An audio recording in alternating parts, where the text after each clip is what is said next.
కొత్తగా కట్టుకున్న ఇంటికి కూడా దెయ్యాలు పడితేనే నా సబ్స్క్రైబర్ చెప్పేంత వరకు నాకు తెలియదు మచాస్. దీహ వాళ్ళ నాన్న చాలా కష్టపడి మనీ కూడబెట్టి కొత్తగూడెం దగ్గరలో ఒక ఇల్లు కొనుక్కున్నారన్నమాట. కొత్తగూడెం దగ్గరలో ఒక పద్ధతి ఏంటిదంటే ప్రతి ఇంటి గృహప్రవేశానికి ముందు ఏదైనా ఒక జంతువుని బలివ్వాలి. బట్ వీళ్ళు అలా చేయకుండా నార్మల్ గా గృహప్రవేశం పూజలు ఇవన్నీ చేసేసి దీహ వాళ్ళ ఎల్డర్ సిస్టర్, వాళ్ళ పేరెంట్స్ అండ్ వాళ్ళ నాయనమ్మ గారు ఇంటికి గృహప్రవేశం చేసేసారు. మొత్తం గృహప్రవేశం చేసిన థర్డ్ డే నుంచి దీహాకి ఏదో ఒక స్మోక్ లాంటి ఆకారం కనబడుతూ ఉండడం, ఎవరో ఒకళ్ళు కాన్స్టెంట్ గా ఈమెని చూస్తున్నారు, నన్ను అబ్జర్వ్ చేస్తున్నారన్న ఫీలింగ్, దెన్ పక్కనే ఎవరో ఉంటున్నట్టు, దెన్ మిర్రర్ లో చూస్తే మిర్రర్ లో కనిపించడం, అండ్ ఈమె చెస్ట్ మీద ఎవరో కూర్చొని బలవంతంగా బ్రీతింగ్ ఆడకుండా చేయడం, ఇవన్నీ చేస్తున్నారు. ఈ విషయాలన్నీ వీళ్ళ పేరెంట్స్ కి చెప్పి పేరెంట్స్ ఏమో నమ్మలేదన్నమాట. ఇలా ఈ విషయాలు జరుగుతూ ఉండడం, సరిగా నిద్రపోకపోవడం, తినకపోవడం వల్ల దీహ హెల్త్ స్పాయిల్ అవ్వడం వల్ల దీహ వాళ్ళ అక్క ఆమెతో పాటు ఉన్నారు అండ్ వాళ్ళ పేరెంట్స్ మాత్రం ఏదో ఫంక్షన్కి వెళ్ళారనమాట. సో రాత్రి 1:30కి దీహ వాళ్ళ మమ్మీ పిలిచినట్టు దీహ వాళ్ళ అక్క కనిపించింది.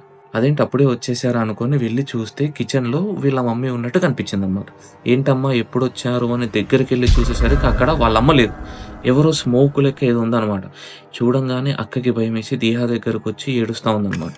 సో దీహాకి ఆల్రెడీ అర్థమైపోయింది, దీహా వాళ్ళ అక్కకి ఎక్స్పీరియన్స్ అయింది. నౌ దీహా వాళ్ళ మమ్మీ ఎవ్రీడే వాళ్ళ అత్తయ్య గారికి టాబ్లెట్స్ ఇస్తా ఉంటది. బట్ అత్తయ్య గారే దగ్గరకు వచ్చి టాబ్లెట్స్ ఇవ్వమ్మా అని చెప్పారంట.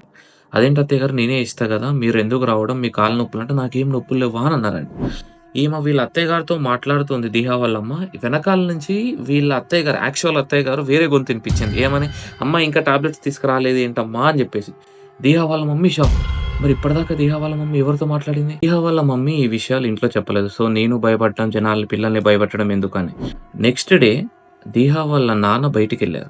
నైట్ పూట వచ్చారనమాట లేట్‌గా. అండ్ బెల్ కొట్టిన తర్వాత వీళ్ళ అమ్మగారు వెళ్లి డోర్ ఓపెన్ చేయగానే సంథింగ్ ఏదో బ్లాక్ లైక్ స్మోక్ ఇంట్లోకి వచ్చినట్టు ఈమెకు అనిపించింది.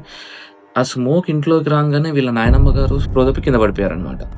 సో ఇదన్నీ చూసి దీహా అండ్ వీళ్ళందరూ కలిసి దర్గాకి వెళ్ళారు. అండ్ ఆ దర్గాలో ఉన్న ఇమాం గారు మీ ఇల్లు చూడాలని చెప్పేసి ఇంటికి రాగానే ఈ ఇంట్లో సంథింగ్ చాలా క్రేజీగా జరుగుతుంది, అదేంటో అర్థం కావట్లేదు, మీరు ఇల్లు గృహప్రవేశాన్ని చేసే ముందు ఏమేం చేశారో అని అడిగారు. మొత్తం చెప్పారు. బలి ఇవ్వాలని తెలియదా, లేకపోతే గనక క్షుద్ర పూజలకి, క్షుద్ర దెయ్యాలకి, క్షుద్ర ఆత్మలకి వీటన్నిటి సావాసాల కింద తయారైతే ఈ ఇల్లు మీకు ఇంకో ఆప్షన్ లేదు, మేము ఈ దెయ్యాలని మేము ఇంట్లోంచి బయటికి తీసుకురాలేము, మీరు ఇల్లు వదిలి వెళ్ళిపోవాలి అని చెప్పేశారనమాట. సో ఇంకా వీళ్ళు అతి బాధతో ఇంట్లోంచి రిలేటివ్స్ వాళ్ళ ఇంట్లో ఉండడం మొదలుపెట్టారు. దెన్ అక్కడి నుంచి కాశీకి వెళ్ళారనమాట. గుళ్ళకి వెళ్ళి తిరుగుదాం అట్లీస్ట్ అని చెప్పేసి. గుళ్ళ దగ్గరికి వెళ్ళి దండం పెట్టుకుంటా అంటే ఒక అఘోరా వీళ్ళ దగ్గరకు వచ్చి మీ ఇంట్లో ప్రాబ్లం ఉంది కదా అని చెప్పేసి అన్నారనమాట.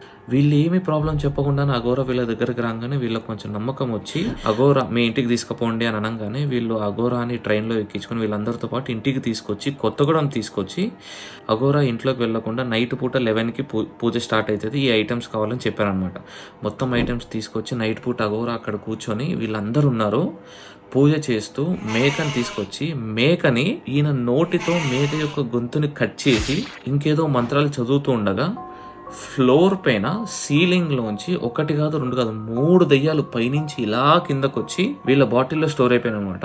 దెన్ ఈ అఘోరా ఆ బాటిల్ని పట్టుకొని అతనితో పాటు నడానికి కట్టేసుకొని మీ పని అయింది, ఇక మీరు ప్రశాంతంగా ఉండొచ్చు